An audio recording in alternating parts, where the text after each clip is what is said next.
Hello. So good to meet you at our global motivational meeting. We are reading World Scriptures book to inspire and empower positive vibe for the day. These God's words are helping billions of people, families, communities, countries, and the whole world, and will help you too. Just read these quotes and practice daily in your life. You may find all the chapters at our Message to Billion channel as we are reading the book from the beginning. Let's see what God prepared for us today. The hope.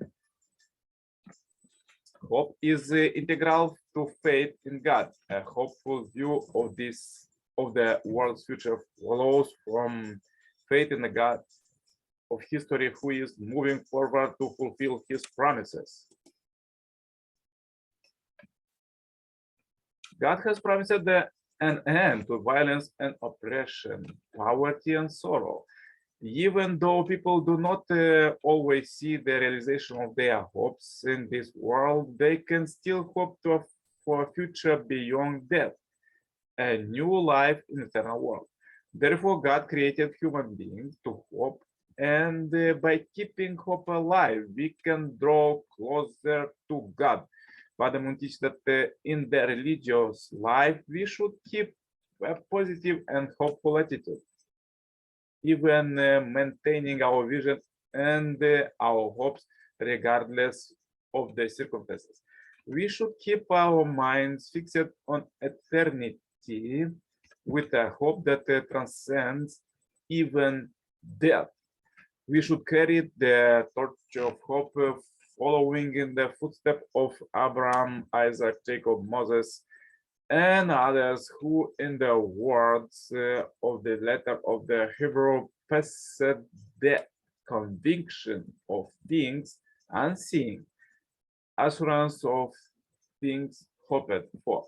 Above all, we should hope for the fulfillment of God's kingdom, especially in these days of the advent of the true parents. Where there is no vision, the people perish.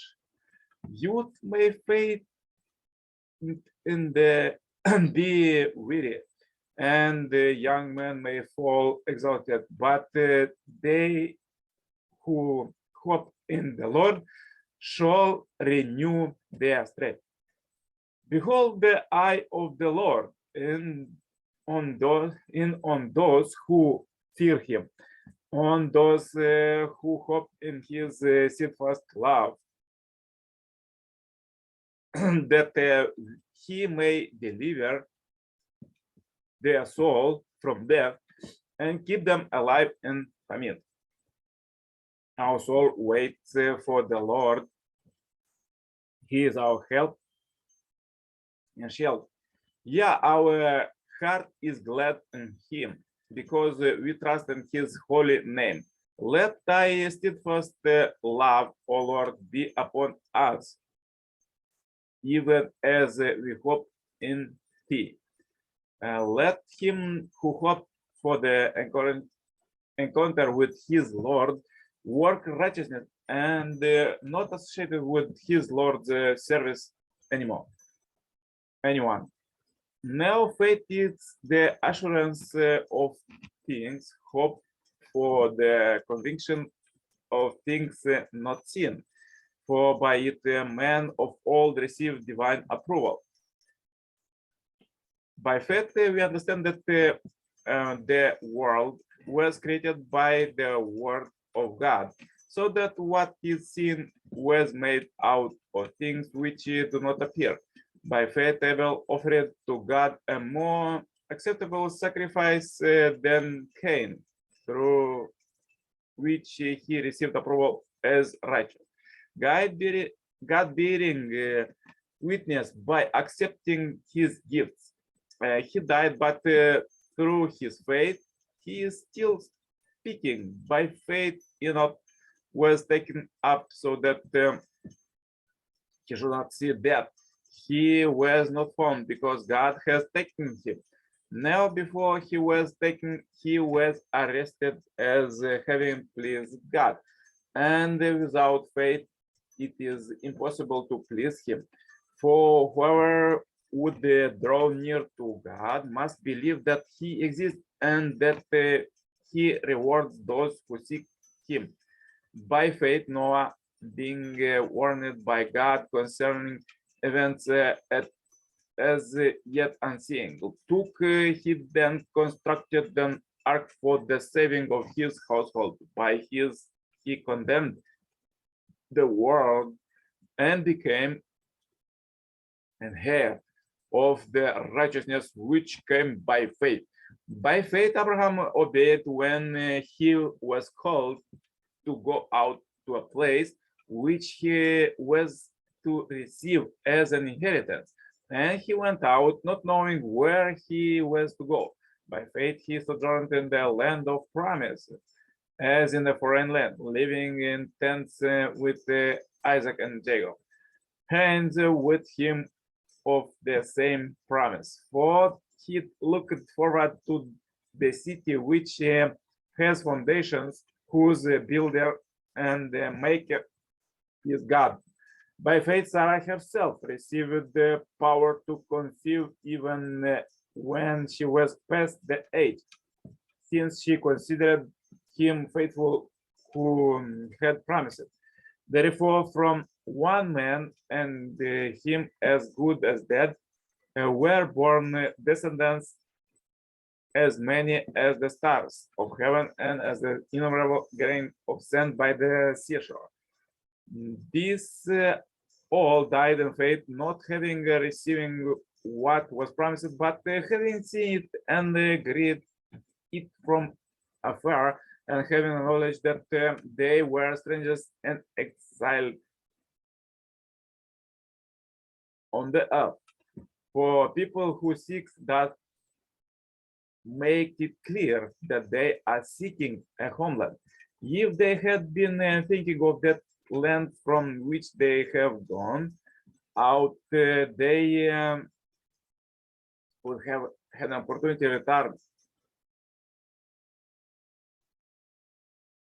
But as it is, they desire a better country that is a heavenly one.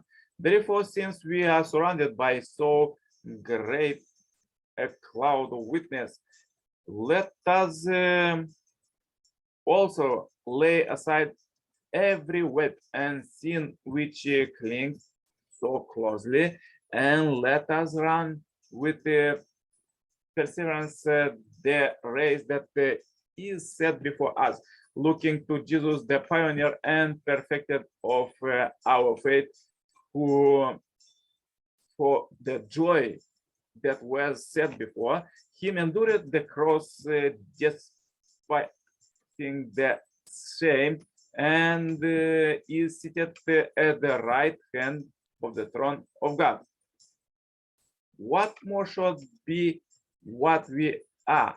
Listen to John the evangelist. It is not yet apparent what we shall be, but we know that when he shall appear, we shall be like him. How? For we shall see him as he is. A great promise, but the reward of faith. If you believe, ask for the reward of faith. But if you believe not, with what faith can you seek the reward of faith? We therefore hope in thee, O Lord our God, that we should soon behold the triumph of thy might, idolatry, with the uprooted from the earth, and falsehood by be utterly destroyed.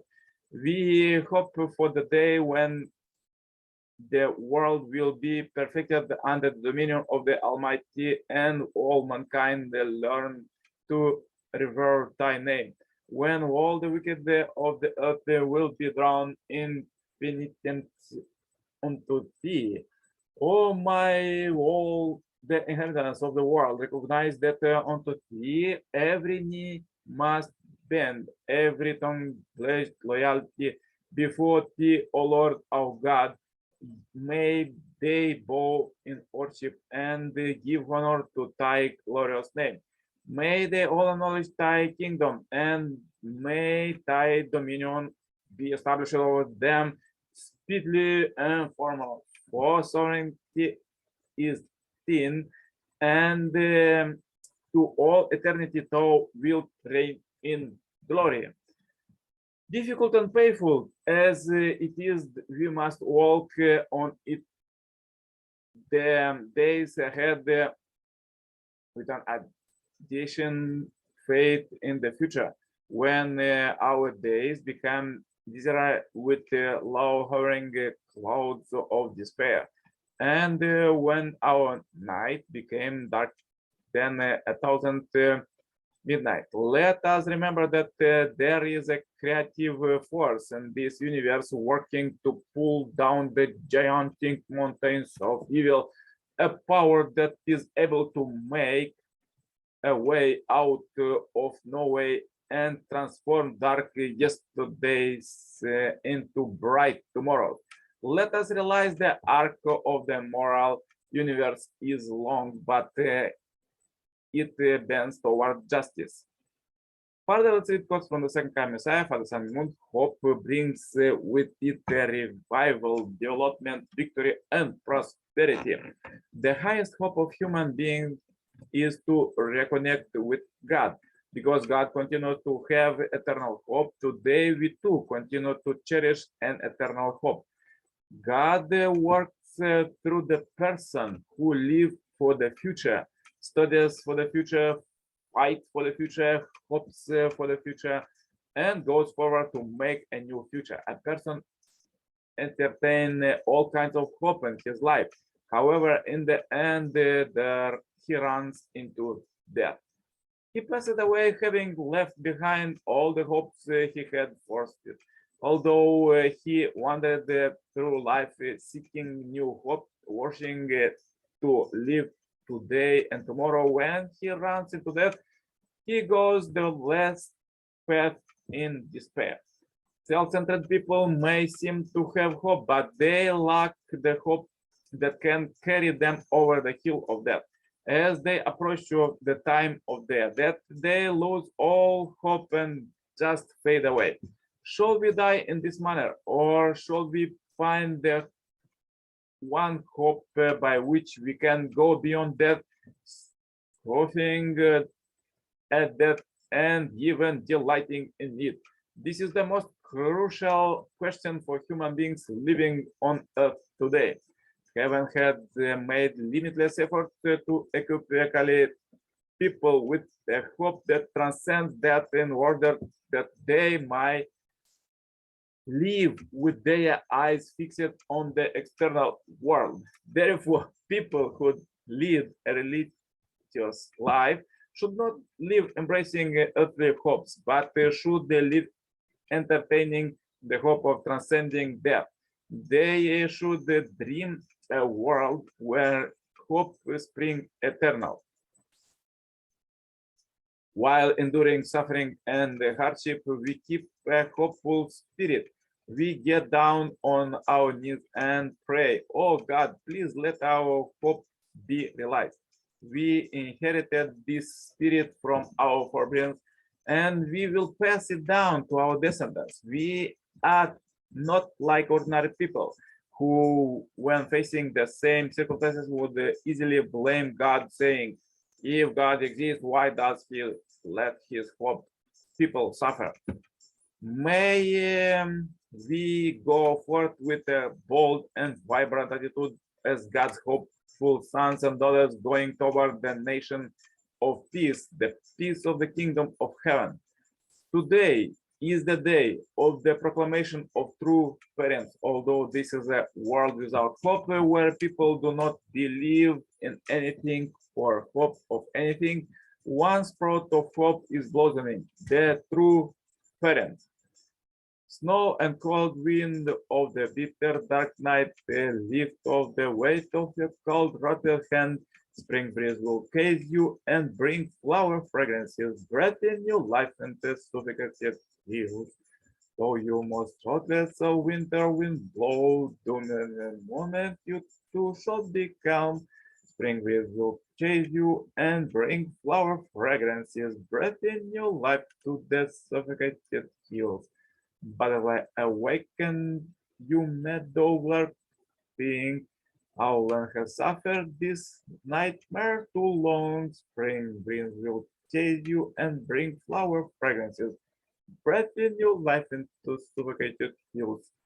So powerful quotes. If you have difficulties, please watch one more time this video. Share this video as we end this billion happy life subscribers marathon. Contact me for consultation, cooperation, and become a member of this Heavenly Parents Holy community globally. The contacts are below. Subscribe to be updated and tuned for every day this kind of live quotes messages, and there you will find in the corner suggestions. Just turn on the suggested playlist for today and listen it to have abundant happiness and prosperity. See you tomorrow with more powerful quotes. Stay happy, healthy. Yours, Coach Nikolai Serpale. Bye-bye.